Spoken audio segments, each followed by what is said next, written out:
After another enthralling weekend of WSL action, we're here to review it. We discuss the significance of Arsenal's damning win over Brighton, how Chelsea and City cruised to strong victories, and West Ham's first win of the season. And of course, we make time to laugh at Manchester United and Mark Skinner after a really poor performance. This is our Match Week 7 WSL review. Alright, let's get into our Match Week 7 review. We're going to start with the first game of the weekend, Arsenal 5, Brighton 0. Is this the most shocking game of the weekend, Harry? Has to be. I mean, wow. No one saw It's this up there with coming. West Ham winning a game. Potentially. And Everton scoring a goal. Potentially, but yeah, I think that Brighton have looked brilliant this season. They've started the season very well. We really thought this would be a very competitive game against an Arsenal side who haven't been perfect. But, I mean, completely different to what we thought was going to happen. Arsenal were absolutely brilliant and they continue this incredible run under René Slagers. And for Brighton, I mean, it's back to the drawing board because it was a big shock. They've been really good. They've been really competitive. They were competitive against City, competitive against United. Arsenal away got absolutely battered. There just needs to be a bit of adjustment there. But overall, I think you have to give more of the credit to Arsenal. They played brilliantly.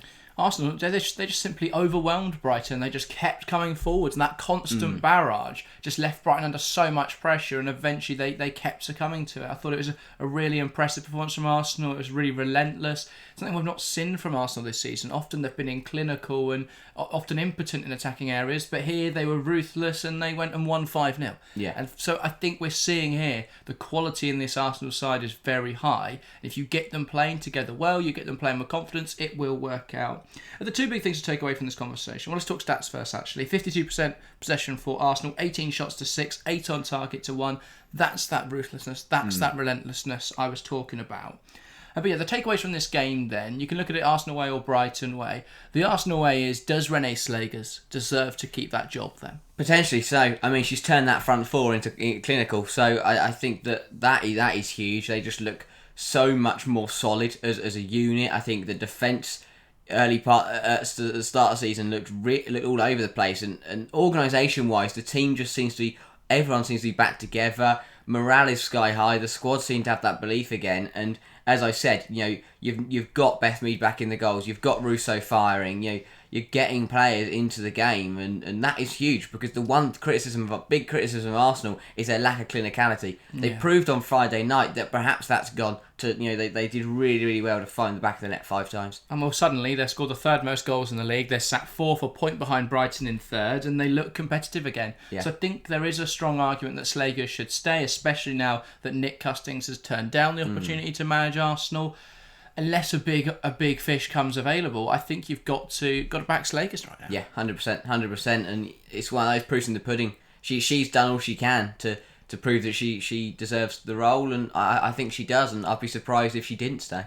Yeah, as for Brighton then, does this expose some weaknesses in Vidicic's system? We did a video on Vidicic a few weeks ago. We spoke about what's been so effective about his system and his shape and how they've been able to take big sides on. We did look at some weaknesses, and I think we saw them exposed in this game. Yeah, very much so. You expect it. It was always going to happen. When you are high-flying and starting the season strong under a new manager, eventually you are going to see some weaknesses exploited of his once people understand what he's trying to do and then they counter it. But for Brighton, they've got to look at this as just as a single game. Don't let this result impact the rest of your season. They've played very, very well, Brighton. Yes, there are a few things that need to be tweaked, and I'm sure Vidicic will have it in him to make those adjustments to the tactic depending on who they're playing. But yeah, it was a really poor result, but they have to move on. They have to, go back to what they were, to the form that they found before the Arsenal game and try and build on that and kind of just forget what happened on Friday. Yeah, I thought there was a lot of sloppy passing. I don't think forget's the right word because I think learning from it is more important. I thought there was a lot of sloppy passing, there was a lot of individual errors, and they just gave Arsenal too much time to take shots from the edge of the box. And while you'll get away with that against a lot of sides in the WSL, teams like Arsenal, and more importantly, because they played them in 2 weeks' time, Chelsea will score those kind of goals. So they've got to be mindful of that fact. I mean, you look at Frida Malam's goal, a fantastically well-taken effort, but she's given so much time. She's given the freedom of space to drive inside and just ping one across goal. It's a wonderful finish, but you feel like someone from Brighton's got to get in front of that, got to prevent that happening. So, I think we've seen here that Brighton perhaps aren't at the level we thought they were, and I'm not surprised. There was always going to be some sort of drop-off for Brighton this season. They'll regroup. They play West Ham next weekend, who, while victorious this weekend, they didn't really show that they're a whole lot better. Leicester, very depleted. We'll talk about that later. So I think that's a game Brighton will be looking to get back to winning ways before the international break. Then I think they've got a cup game as well. They play Leicester in the Conti Cup before the international. So get 2 wins under your belt there and then come back from the internationals and face Chelsea. Nice. That will be an interesting one. But yeah, I think we saw here Arsenal playing incredibly well. I think it was more that Arsenal were just so good on the day rather than Brighton were poor. I think the fact that it was at the Emirates as well, we've seen how that atmosphere can be quite intimidating. Yeah. Especially if you're used to playing at slightly smaller grounds with less fans in. I think the Emirates looked rather packed out last night. I know that it obviously didn't sell the upper tiers and stuff, but that lower tier did look fairly well sold. So yeah, I think it was a very good performance from Arsenal, and I just think Brighton cracked a little bit under the pressure. Right, on to our second game then. Manchester City 4, Tottenham 0. Another big victory for the home side. This was not as much of a surprise though, was it, Harry? No, it wasn't. I mean, Man City, we expected to be pretty comfortable, and it was pretty comfortable, and I think you have to give them credit. There's been a few games this season where against the mid-table sides, they have only won by a 1-2 goal margin. It has been a very difficult game. This was completely different. At home at the Etihad, they tore Tottenham apart. It probably could have been more than 4 if a few chances had gone in. I mean, Lauren Hemp hit both posts and it bounced out. That definitely could have been another goal. But yeah, really good from City. And again, more questions of Tottenham. Yes, for me, as we said with the other game, Arsenal were brilliant. This game, I think, is a bit of both. City did play very well, but Tottenham was really poor. So poor from Tottenham once again, and a lot of issues that need to be sorted out for the away side. Because, I mean, they handed 2 goals to City.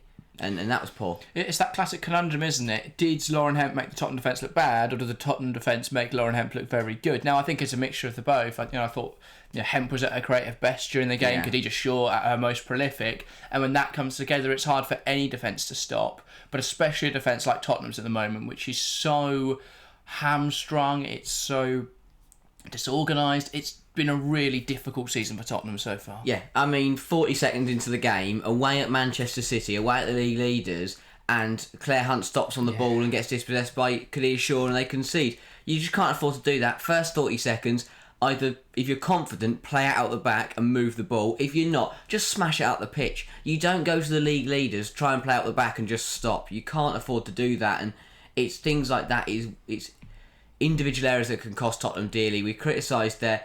last week, actually, the amount of volume of penalties they're giving away, the errors leading to goals, and in this game, they just tallied up even more, and it's something that really needs to be sorted out. It's personnel-wise, we know they've got some decent players, but that doesn't matter if they're not going to play and if they're just going to keep handing goals to opposition. Yeah, it feels like another one for me where City could have really put Tottenham to the sword.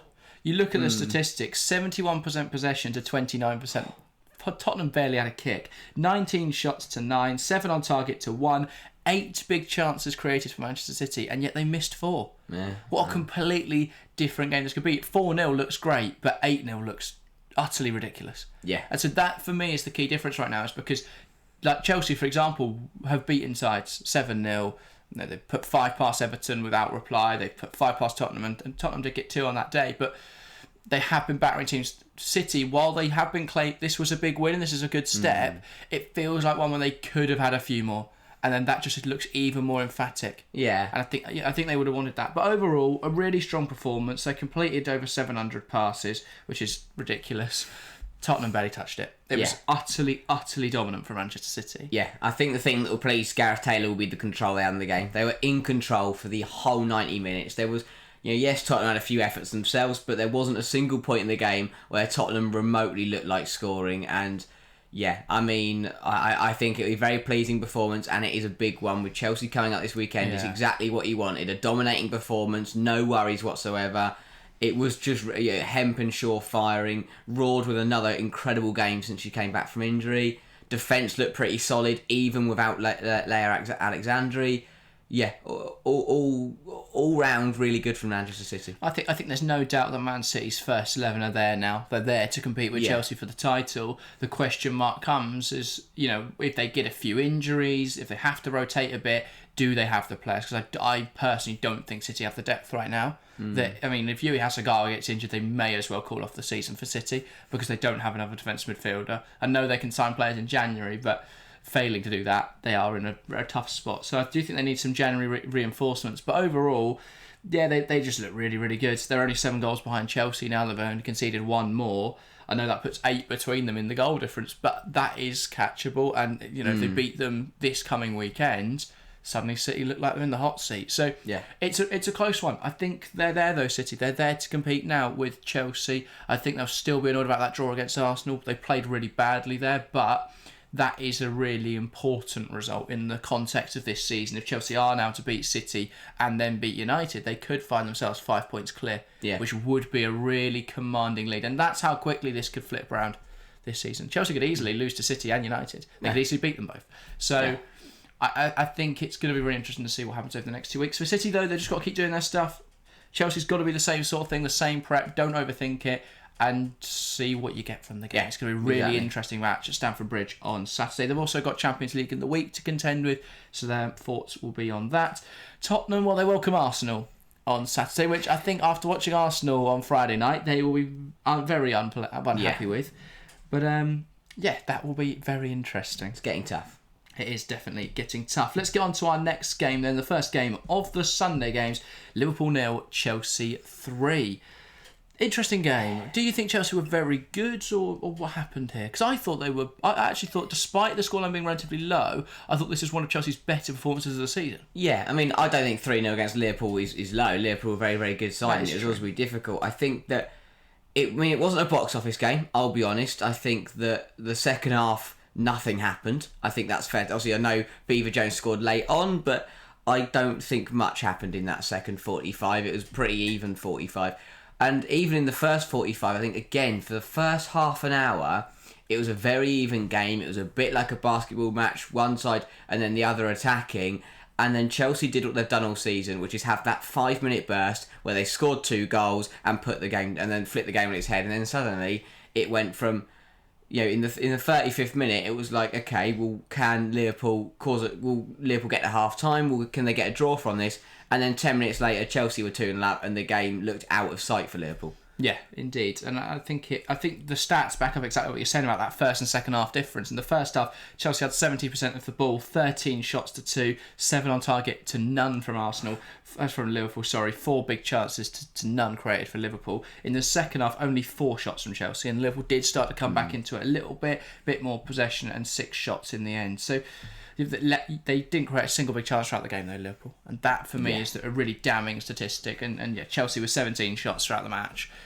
Dominant, really. It's another one where Chelsea were not at that top level, but they feel like they're getting more towards it every week. And as they play Man City, it feels like they're building that up. Is City the game to finally find that top level? Yeah, I mean, they need to, really. It's Man City. But I think we saw some potential issues for Chelsea in that pace of the back line. I thought we saw a few too many times Kadisha Buchanan getting caught out, and I think that will be a point of concern for Bon Pastor. I thought that Millie Bright was very good, but the rest of her backline wasn't there really. I mean, Sonia Baltimore I get because of the role that she plays in this Chelsea system. She tends to operate as a left winger.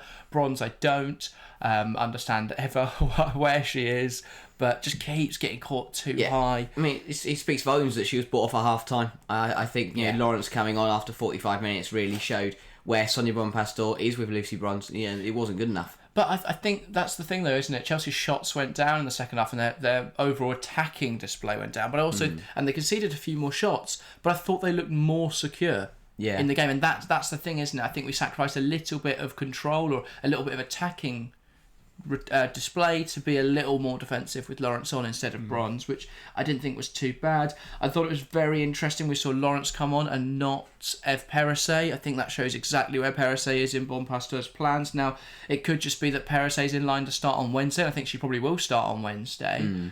But either way, 45 minutes here wasn't going to make her unable to play a football match on Wednesday. So I get why maybe you want to play Lawrence, but and if City.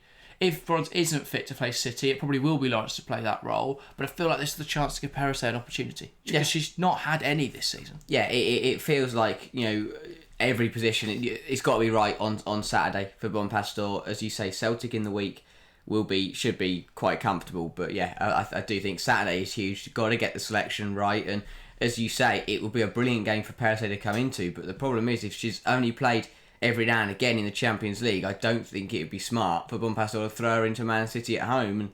And but that's the situation that Bonpastor's put herself in by not playing a Perisset. So I'll be very, very intrigued to what Chelsea will do this Saturday. Who's going to play in certain positions, because I think there's a few players that are firing and will absolutely start. There's a few players who I think you could question whether they're going to play or not, especially that back line. I think the back line's the main place. That's the confusing, isn't it? Because Bronze is the starting right back, yet if she starts on Saturday, I'd be concerned. Because I think Lauren Hemp is going to have loads of space to work in on that side. And giving Lauren Hemp loads of space is a really bad idea. So, yeah, I get that Bronze is the starter, but I don't, to be fair. But I feel like that would leave Chelsea in a really vulnerable position. So I guess we'll see. Guro, brilliant game again. Ramirez looked really good coming back into the starting 11. I thought Carnery was a little bit quiet. Didn't offer anything in terms of goals or assists, no contributions. Yeah. She probably should have scored. Not a bad effort at all. Came off the crossbar. Then Guro should have scored, but that was blocked and that fell to Ramirez. It was a weird little sequence. But yeah, just another game where Carnery's a little bit quiet. And I think that's now 2 games in a row where she was a little bit quiet. Yeah. And I think we're starting to see that perhaps that start of the season was a bit of a purple patch, and now we're seeing a drop back to the level we saw in previous seasons. We don't know. We'll be interested. Maybe saving it all for Man City and score a hat-trick. You never know. Hopefully so. Maybe. All right, next game then. Crystal Palace 1, Everton 1. A crucial point for Everton. Another West Ham player scoring for Everton in Hanoko Hayashi. But I thought this was an interesting performance. Do you think Everton deserved the point or were somewhat fortunate? I think they were very fortunate. I mean, Hayashi had their 2 shots on target in the game, and that was it. And yeah, I do think that it was another game where Everton probably could have lost it. I draw parallels to the West Ham game, where they went behind, the home side looked the better team, and Everton managed to nick a point. It's what I feel like they've done here. I think Crystal Palace looked the better side. They led after 20-odd seconds. That was really poor from Everton. It was 28 seconds. They won the ball high at the field, put it into the box, and India Page Riley finished it off well. You shouldn't get away with that as the opposition. That's really, really poor. Just similar to what we said about Tottenham earlier on the video. You can't get away with conceding that early. But Everton, I think they'll be very happy with a point. Very, very happy. They'll be happy that they've finally scored a goal as well from one of their own players. That's a big step. But again, the only player to have 2 shots on target for you was your defensive midfielder. Apart from that, no one else had a shot on target. It's beyond me. So I think there's still a lot of work for Everton to do. Crystal Palace will feel like it was an opportunity missed, leading so early in the game. They would have liked to take 3 points from today, I think. Yeah, I thought for Everton, their left-hand side was really effective. Heather Payne, I think it is, and Sarah Holmgard looked really good together. I thought that was quite good. Tony Payne didn't offer much. Katja Snois, another game where she offered absolutely nothing up front. The sooner Everton realised that and the sooner they changed that, the better. I think, they've got Melissa Lawley sat on the bench. Why not give her an opportunity to start? Yeah. I think that given we've watched now Katja Snois have so many games this season where she's just offered absolutely nothing. And you look at her season so far on football, which is a sea of orange ratings, barely into the 6s. Yeah. I just think that they've got to make something. They've got to make a change somewhere if they want to be more prolific. And I don't get why Katja Snois is starting every game when she's been consistently below the standard. Yeah, it's one of those. I don't think I've ever seen a football team fail to score a goal in their first 6 games and not bench their striker once. Yeah. That to me seems bizarre. And she keeps getting hooked after the hour mark, but I think by then it's just a bit too late. I mean, I know they scored in the 74th minute, but that 72nd minute, but that was hardly their striker nodding one. It was Hanoko Hayashi making a great run into the box and flicking a header home. But on another day, Palace would have finished their chances off, and this could have been another loss for Everton. But the key thing is it wasn't another loss for Everton. They did get a point on the board. Unfortunately for them, so did all the teams around them, really. So they do remain bottom of the league. But a much more positive weekend for Everton. Yeah, definitely so. It's just a point. You're always going to take a point. They've scored a goal. You're always going to take a goal. So that's the thing. They've got to look at the positives in the situation they're in now. Yes, they are bottom of the league, but they're tied with Aston Villa. It's still a long way to go. They've got a goal now. They've got a couple points on the board. They've just got to try and build from that. But finding the back of the net has to be the imperative thing. I don't think they're a bad team defensively. I don't think, structurally at the back, they're pretty solid. They're very organised. I know we didn't see that much against Chelsea, but that was Chelsea. But they are a decent side defensively. I think they have to start doing more coming forward. They have to create more chances, and they have to take those chances as well, because if they don't, they can't keep relying on Hiyashi to come up and score goals. As for Palace, are they just unlucky, or is it a bit of a quality issue that they can't kill these games off? It is a tough one to judge. I think it's a difficult question, because I think they've got the quality they've got that individual quality to find the back of the net, but in terms of necessarily still they're adjusting to playing 90 minutes at the very, very top level. It is a lot more difficult to hang on there, and I think scoring in the first minute is always a tough thing to do, because it means you've got 89 minutes to hold on, rather than if you score in the 60th minute, you've only got half an hour to hold on. But so they should have scored again, though. That's the thing. Yeah, there were chances. Carter had a chance. but Katie Stengel had a chance. And there's another one in there for India Page Riley. For me, they've got to put more away. They've got to kill these games off. Yeah. This was a chance against a really poor Everton side to get 3 points on the board. And so I get that, they're on 5 points so far, Crystal Palace, but they've got the worst goal difference in the league. They have the second most goals conceded. Only Tottenham have more now, because they keep getting battered. But I think this was a chance for Palace to get some big points on the board, and they didn't take it. Yeah, it will feel like a missed opportunity, and for Everton, it will feel like they got very lucky. To be honest, that should be the other way around. From an Everton point of view, it should be the newly promoted side who got lucky, and the Everton side who are disappointed. But it's not. It's the promoted Palace who will be disappointed with a point, and it's Everton who will be very happy to take something from the game. And I think that speaks volumes about where they both are now. As for as for next week, Crystal Palace face Aston Villa. We'll talk about Villa in a moment. Slightly resurgent. That will be a concern, because if they are at the same level they were in the United game, I think that'll be a tough match for Crystal Palace, when perhaps it wouldn't have been a couple of weeks prior. Yeah. On to the next one then, and a big win for West Ham. They won 1-0. Vivian Assayi with a really well taken goal in the 55 plus 7th minute, well into injury time of the first half, but an important goal for their season, West Ham. Yeah, very much so. I think this game is the best representation of clinicality, because and who each side has fit in attacking areas. As you say, it was a well taken goal from Assayi. She did well. It was a nice finish.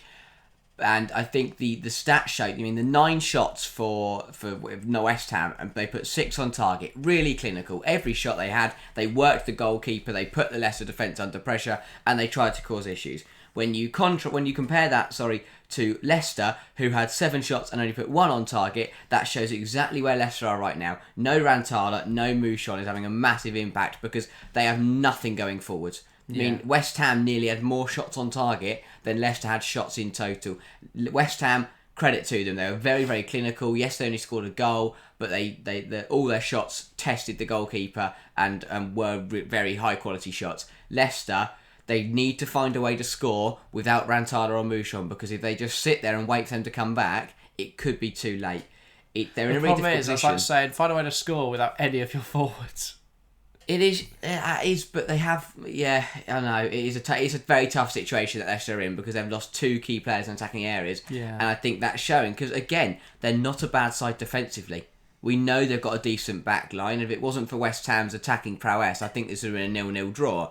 But Leicester just don't like scoring at the minute, and you don't win football games, you don't score goals, and that can have huge consequences on your season if they don't sort that out very soon. Yeah, and Vivian Assayi scoring once again, showing she can still offer a lot to this West Ham side. I think her and Ueki can be the difference makers, and we've been saying this for a few weeks now about West Ham. While the results haven't been there, the difference that they have, or the advantage they have over teams like Everton, is that they do have players like Assayi and like Ueki, who are really high quality footballers. Yeah. And especially in attacking areas, they will score goals, West Ham, whereas the teams around them perhaps won't. I think Katrina Gorey, another really good performance from her here. It tends to be a good Gorey performance if West Ham have done well. Pavia as well, I thought played really well in this one. Got the assist for the goal. It's a great drive through the through the Leicester team, and then she plays it through to Asseyi, who made a great run and rounded the goalkeeper, finished it off really nicely. A really well-rounded performance from West Ham here, their best performance of the season by quite a distance. Another good showing from Kinga Shemik, who I know she only had one shot on target to deal with, but looked comfortable with that. And I think the whole back line looks so much more organised than that of their relegation rivals. So I think they're in a decent position now, West Ham. They climbed up the league. I know they've got Brighton up next, which is a bit of a tough one, but they're up to 9th now. They may slip back down to the bottom of the league by next weekend because of the fixtures everyone else has around them. I think it looks really positive for them now, and with some more favourable fixtures coming up in the month of December, they play Crystal Palace and Aston Villa. I think they could really get some momentum going now. Yeah, I think this Leicester game was exactly what West Ham needed. 3 points, clean sheet, everyone's happy, at home, perfect result for West Ham, and maybe it'll kickstart their season, who knows? Yeah, perhaps it will. Let's get on to our final game then of the weekend. Manchester United 0, Aston Villa 0. I mean, 103 minutes played and no one scored a goal. No, United had 5 shots in 100 minutes. Wow. They were awful. They were were. truly awful. And people won't look at this. They'll just look at the score and say, United just couldn't put the ball in the back of the net. No, United didn't do anything. They had 100 minutes. They didn't do anything. Yeah. It's an awful watch. I thought, it exposes everything that we've been saying for weeks now about Manchester United. They are just not good enough. Tactically, there's nothing there that excites me. And I think that the back line looks makeshift. The pivot is pointless. You've got Dominic Janssen in there, who's not a defensive midfielder, and they dropped Grace Clinton in there, who's been their best attacker. It's mind-blowing why anyone would consider doing that. I can't understand that one at all. I thought Toon was incredibly quiet again, barely touched the ball until she was taken off. That was the other bizarre thing. They subbed off Grace Clinton, of all players, when they were looking for a goal, their top scorer of this season. So that was truly bizarre.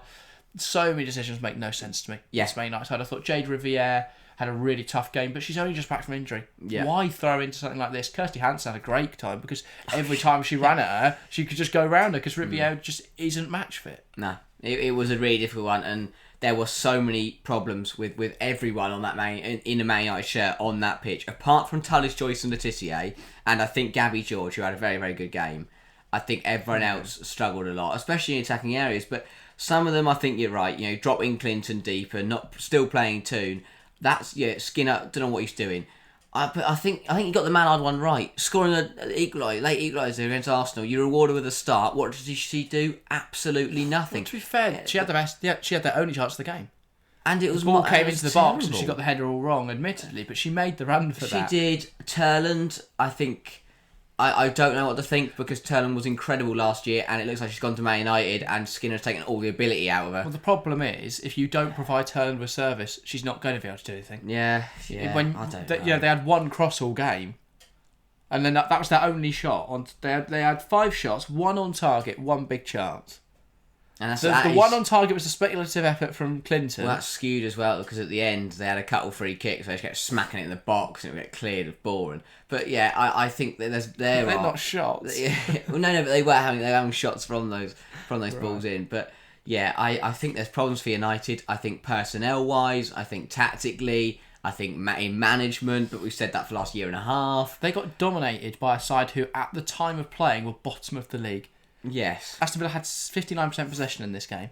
Yeah. That's ridiculous. What are you doing, United? Yeah. I think you have to give Villa credit. This was, for me, the first game from Villa. We've seen every game that we've seen the performance, but not the result. This was the first game where we saw the performance and they actually got something from the game. Yes, they could have won it. They should have. And I think DePaul will feel like there was 3 points on the board here. But a big point away at an unbeaten Manchester United is not a bad result at all. Yeah, I think if Gabby Nunes was trying to score rather than go for goal of the season award, they may have won because there was that opportunity where the ball comes into the box, she tries to flick it up at the goalkeeper, gets nothing behind it. Yeah. If she ignores that ball, it runs to Kirsty Hansen who just slots it home, and it's just little things like that where a bit of communication, a bit of forethought would see Villa score goals. And I think Tullis Joyce as well, it will be, I think, has to be thanked a lot by Manchester United because that double save she made. Yeah, if it wasn't for her, I think they would have conceded. Jordan Nobbs, I thought she was going to score a hat-trick with the way she was going in that first half. I felt like the ball just kept falling to Nobbs in the open space on the edge of the area because no one was anywhere near her. And she just ran around the edge of the box, recycling the ball constantly. It's brilliant to watch. But yeah, really, really poor showing from Manchester United. I think it shows what we've been talking about for weeks, where they've got the results, but performances just haven't been there. And eventually, this fallacy of them being in the title race was going to fall away. That mask was going to slip, and it has slipped. They're fifth in the table now. They're behind an Arsenal side who, by all accounts, have been awful this season. Yeah. They're bouncing back now, Arsenal, but to be behind them, I think the symbolism of that is really important. And yeah, really poor performance from Manchester United. It's just, I think this game week actually is the biggest showing of it. While Arsenal are winning, won 5-0 at Brighton, United dropped points. Arsenal jumped them for the first time this season. So United are now behind an Arsenal side who struggled at the start, a Brighton side who have just lost 5-0. And I know that's a bit harsh to say, but they did just lose 5-0. It's United should be third. They should have won this game. Well, on paper, before going into the match, they should have won it.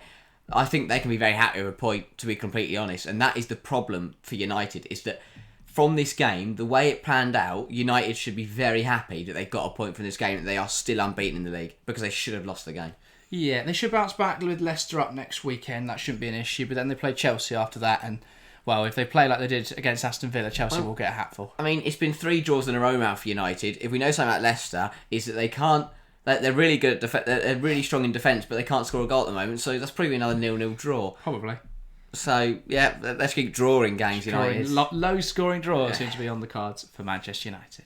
Right, let's finish up by going through the table, then having a look where everyone is and taking stock of what's happened so far. So top of the league still Manchester City on 19 points, but worth bearing in mind, of course, Chelsea a point behind with a game in hand. And of course, the two sides meeting this Saturday. We will be dropping a preview for that on Friday, so look out for that. That's going to be a brilliant game, isn't it, Harry? Yeah, very much so. It could be the decider come the end of the season. 3 points up for grabs. It's absolutely crucial that either side wins it. If it's a draw, then I think from a neutral point of view, that will set up a superb title race, because if they do end up drawing, then I think we'll come away from it going, they look pretty much equal. Yeah, I think that's true. And if you are watching the game on Saturday, then do look at the shed end and see if you can spot Harry.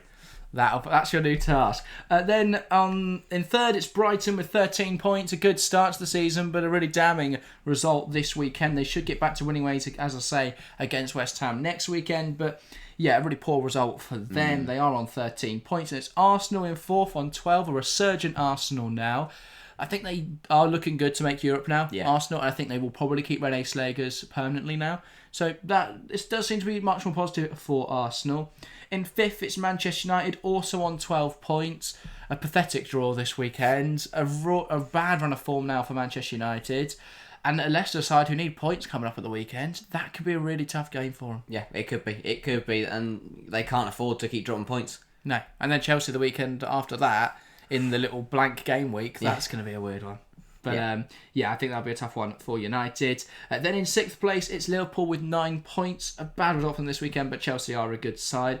They've just been so inconsistent. If they'd taken the win against Leicester like they should have, the win against West Ham like they should have, and the win against Crystal Palace like they should have, they'd be 6 points better off, and they'd be third in the league. 3 points behind Chelsea. Yeah. That's the thing for Liverpool right now, is they should be third on 15 points. Yeah. I think the takeaway, though, the way to look at it from a Liverpool point of view is that they have only lost to City and Chelsea. That's not too bad. They've drawn to all the teams in the relegation. They have, but they'll probably go beat Man United or something, and then that'll make up for it. Maybe. They've got Everton coming up this weekend, and that is a game they should be winning. Then they've got Manchester United, and then they've got Arsenal all coming up before Christmas. So it's going to get interesting over the winter period for Liverpool. Then obviously we're into the winter break. In seventh, it's Tottenham on 7 points. Quite nice, 7-7, but the position's not for Tottenham. They've been fairly awful this season. They've got Arsenal coming up. I don't think it's going to get any nicer. An Arsenal side that put 5 past a good Brighton team, and a Tottenham side that's just been battered by City. It just doesn't look like anything other than an Arsenal win could happen there at the moment, which is really damning for Tottenham, who beat Arsenal only 12 months ago now, almost exactly 12 months ago. Then in 8th, we've got Leicester City, 5 points so far. Another weekend where they probably should have won a game. West Ham is an opponent they really should be beating. They're just missing out in attack at the moment. With Manchester United, Man City and Chelsea, they're 3 games before Christmas. They're in a really difficult position right now. Yeah, Leicester.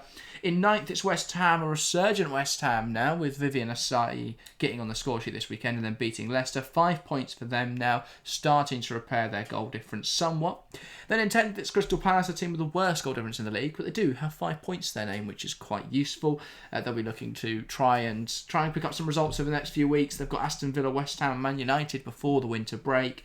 That's a chance to get some points on the board for definitely. me. West Ham and Villa are games they could be getting something from. 11th in the table, Aston Villa.